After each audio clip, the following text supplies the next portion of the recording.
Parent की ओर से वो सपोर्ट मिल पाए, वो तभी मिल पाएगा जब बच्चा दिखावे पे ना जाता। वो ऐड भी है ना, दिखावे पे मत जाओ, अपनी अकल लगाओ। तो बच्चा जब अपने से महंगे फ़ोन यूज़ कर रहे बच्चे, अपने से ज़्यादा महंगे लैपटॉप, अभी वन ऑफ दी पेरेंट अपनी बच्ची की कंप्लेन लेकर आए, बोले हम उसको यूरोप घूमने के लिए लेके गए and she is complaining like anything. 12th standard में बेटी है, अभी कॉलेज में आने वाली है, मुंबई से अहमदाबाद काउंसलिंग के लिए आए थे, अभी तक ऑलमोस्ट वर्ल्ड देख लिया है and she is full of complain box. हाँ राइट, बोले बेटी नहीं, हमारा कंप्लेन बॉक्स है। हाँ बोले मैंने बोला अब किस बात की कंप्लेन? बोले मेरे सारे फ्रेंड्स तो बिजनेस क्लास में यूरोप गए थे। क्यों? क्योंकि उन्होंने जो रखा हुआ है बेटी को वो वैसे एनवायरनमेंट में है, तो माने अब पैसों की तो कोई लिमिट है ही नहीं। सही है, राइट, लग्जरी और फैसिलिटी की लिमिट है ही नहीं। सही बात है। एंड एक चीज़ जो हमें ध्यान में रखनी है कि जब हमें बच्चों का हेड डेवलप करना है तो कम से कम फैसिलिटी, कम से कम लग्जरी होनी चाहिए। ये चीज़ राजा महाराजा जानते थे, शास्त्रों में पहले के लोग जानते थे कि हम वो बच्चे को फैसिलिटी में रखेंगे तो बच्चे बिगड़ जाएंगे, इसलिए बच्चों को आश्रम में भेज देते थे। 7 साल बच्चे को साथ में रखते थे, जैसे ही 6-7 साल का बच्चा होता था आश्रम में भेज देते थे। बोले वहाँ पर कूड़ा कचरा उठाओ, साफ़ सफाई करो, गुरु परंपरा के साथ जो भी होता है वैसे आप रहो, तो डाउन टू अर्थ होगा एंड डिसिप्लिन के साथ हेड का डेवलपमेंट होगा। अब नाउ जब हेड का डेवलपमेंट हो गया, अब बोले हैंड का डेवलपमेंट करने के लिए आ जाओ, इसको राजा बनाओ, इसको स्किल सिखाओ, अब उसमें कोई प्रॉब्लम नहीं होगा। सो मम्मी पापा को ये ध्यान में रखना है कि हम जो भी कमाते हैं, हम मम्मी पापा क्या बोलते हैं, बेटा मैं कमाता हूँ, किसके लिए कमाता हूँ? तेरे लिए कमाता हूँ। तो बच्चा बोलता है बस मैं ही उड़ाऊंगा। हमने बचपन से मुझे बोला मेरे लिए सब उड़ाता है, तो मैं ही उड़ाऊंगा। हाँ। इसीलिए उसके दोस्त उसको उड़ाना सिखाए, उसे पहले कमाना सिखाना ज़रूरी है। एंड वो कब सीखेगा? जब अपने आसपास वाले लेवल वाले लोगों के साथ वो रहेगा तब। जैसे मैं क्रिएटर, आप क्रिएटर, हम दोनों नॉलेज की बुक की वैल्यू करते हैं, तो हमारे बीच में एक कॉमन पॉइंट है। सेम में वो जो सेम लेवल के जो लोग रहेंगे वहाँ पर वो कॉमन पॉइंट जल्दी से फाइंड आउट कर पाएगा। अपने लेवल से ऊपर वाला जब कोई बंदा होगा, तो समहाउ कल जैसे अवार्ड था तो वहाँ पर ज़्यादातर वो फैशन वाले और वो सभी लोग थे वहाँ, इंस्टाग्राम इन्फ्लुएंसर वगैरह वगैरह।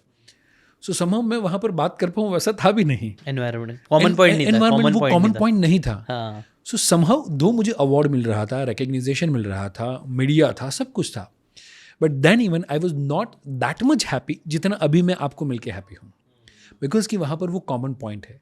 सो क्या हमने हमारे बच्चों को ऐसे कॉमन पॉइंट्स मिले, वैसा पॉजिटिव सर्कल स्कूल में या घर में या फ्रेंड सर्कल में या रिलेटिव्स में हमने ऐसा पॉजिटिव पेरेंटिंग सर्कल 7 से 8 फैमिली का बनाया हुआ है? 7 फैमिली का होना चाहिए। जो हमने बताया किचन फ्रेंड्स होने चाहिए हमारे। तो जिसके घर पे बच्चा टीन एज में जाएगा बोलेगा नाइट आउट करना है, तो हम बोलेंगे ये 7 में से किसी के घर पे कर सकते हैं। वेरी अच्छा, वेरी इंटरेस्टिंग, राइट। सो अब मम्मी पापा, कई बार बच्चे बोलते हैं नाइट आउट करना है, ये फ्रीडम थोड़ा एक्सप्लोर करना होता है लोगों को। अब जो मम्मी पापा मना करे वो क्या बोलते हैं? ऑर्थोडॉक्स। मम्मी पापा क्या है? ऑर्थोडॉक्स, पुराना सोच के। तो पुरानी सोच के ये वो फलाना। तो मैं जब बच्चों को मोटिवेट करने के लिए एंजॉय एग्जाम का सेशन होता है, वहाँ पर मैं कहता हूँ your parents are not orthodox, आपके हनीमून की टिकट वही करवाने वाले हैं। राइट, मीन्स व्हाट कि वो जानते हैं कि आपको कौन से समय पे कौन सी चीज़ करनी है। वो बोलेंगे बेटा यहाँ पर जाओगे एंजॉय करोगे, यहाँ पर जाना एंजॉय करना। आप जितना बोलोगे उससे शायद 10, 15, 20 हज़ार और आपको देंगे कि बेटा आपको ज़रूरत पड़ेगी, आप रखना। सो मे बी बेटा बेटी जो भी है, मम्मी पापा आपके लिए हनीमून की टिकट करवाने वाले से दे नो एग्जैक्टली कि आपको कौन से समय पे किसकी ज़रूरत है।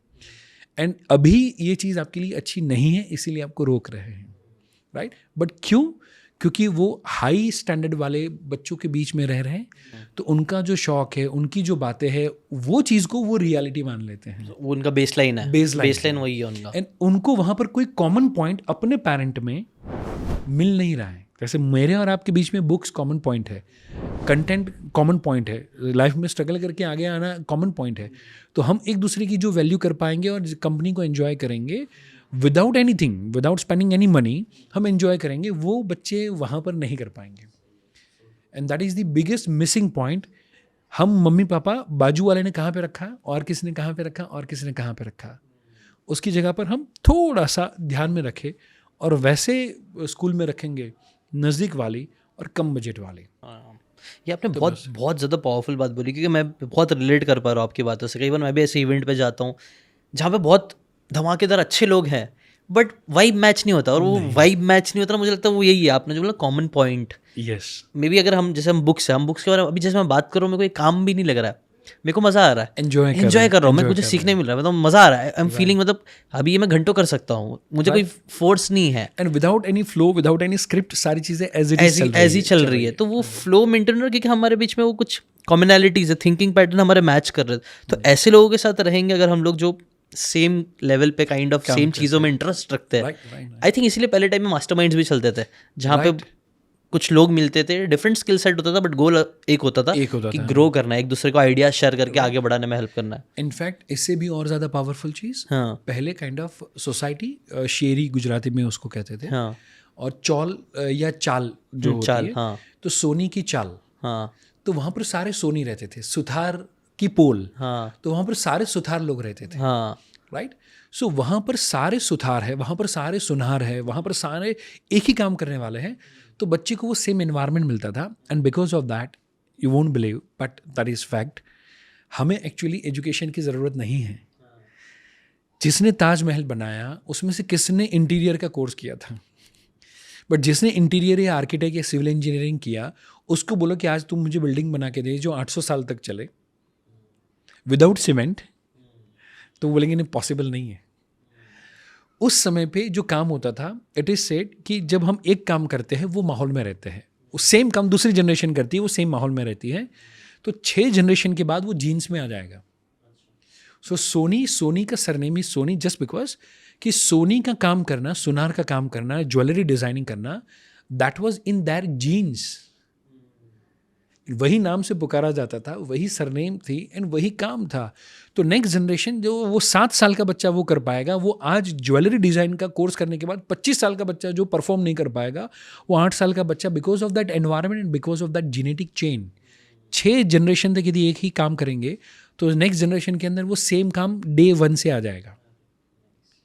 सो अभी हमने क्या किया, कुछ यहाँ पर और कुछ काम है, वहाँ पर कुछ काम है, सारे सोसाइटी में सब लोग अलग अलग हैं ना, हम वो चेंज नहीं कर सकते, बट क्या हम वो कर सकते हैं कि कॉमन पॉइंट वाले 5 या 7 जो हाई फैमिली वैल्यूज़ वाले हैं, वैसे लोगों का पॉजिटिव पेरेंटिंग सर्कल रखें। सो जैसे अभी जो पार्टिसिपेंट आए थे पेरेंटिंग के, सो हम क्या करते हैं, एक ही सिटी के अराउंड 15, 20, 25 पेरेंट्स हैं जो पेरेंटिंग का कोर्स अटेंड कर रहे हैं, वैसे लोगों का पर्टिकुलरली ग्रुप बन जाता है। सो कोई दिल्ली में है, कोई यूके में है, कोई यूएस में है, सो 20+ कंट्रीज़ में हमारे पार्टिसिपेंट्स हैं। सो वो वहाँ पर यूके के जो सारे पार्टिसिपेंट्स हैं उनका वहाँ पर ग्रुप है। सो ना वो जब पेरेंट्स मिलते हैं तो वो लॉ ऑफ इन्वॉल्वमेंट की बात करते हैं, लॉ ऑफ एंकरेजमेंट की बात करते हैं, बच्चों के करियर की बात करते हैं, राइट। हमने वो एन्जॉय, एक्सप्लोर, एक्सपीरियंस या एक्सपर्टीज़ वाली बात करी, तो वो कौन से फेज़ पे बच्चा है, वहाँ पर बच्चे के अंदर क्या इंप्रूवमेंट आया, वो सारी बातें करते हैं। एंड बच्चे उनकी स्टडी से रिलेटेड, कंसंट्रेशन से रिलेटेड, जो हमारे काफ़ी सारे चैप्टर्स हैं उससे रिलेटेड बातचीत करते हैं, राइट। तो उनको भी एकदम आउटसाइडर नहीं फील होएगा, बच्चों को भी, उनको भी लगेगा हाँ सब सेम जगह पे, सेम पेस पे। वरना हम बात करें भाई बुक्स पढ़ो, लेकिन जिस कॉलेज स्कूल में भी बच्चा है वहाँ पे हर जगह सिर्फ पार्टीज की बात हो रही है, वो लेफ्ट आउट फील करेगा, उसको लगेगा कि मेरे में कुछ प्रॉब्लम है, जबकि वो अच्छी बातें कर रहा है, राइट। ऐसे ही होता है, 100%, right, makes sense, very powerful. और क्या कोई इशू बचे हैं? जैसे हमने स्टार्टिंग में 4-5 प्रॉब्लम्स गिनाए थे, 3 प्रॉब्लम्स, उससे हटके भी हमने काफ़ी सारी इंटरेस्टिंग बातें कर ली है, बट आई थिंक वो बहुत इंपॉर्टेंट बात है, जितनी भी बातें हुई है। मुझे तो बहुत मजा आ रहा है पॉडकास्ट में। In depth reading and study है, तो मुझे लगता है वो सारी चीज़ें आप मेरे अंदर से सारी चीज़ निकलवा रहे हैं। अच्छा, वो फ्लो में जा रहा है, राइट, इट इज़ गुड। अगर आपको ये बातें काम की लगी होगी तो do check out the full podcast यार, जाके देखो, डिटेल में चीज़ों को समझो, तब ज़्यादा अच्छे से समझ में आएगा, ज़्यादा अच्छे से आप अपनी ज़िंदगी में चीज़ें अप्लाई कर पाओगे। Thanks so much and subscribe this channel.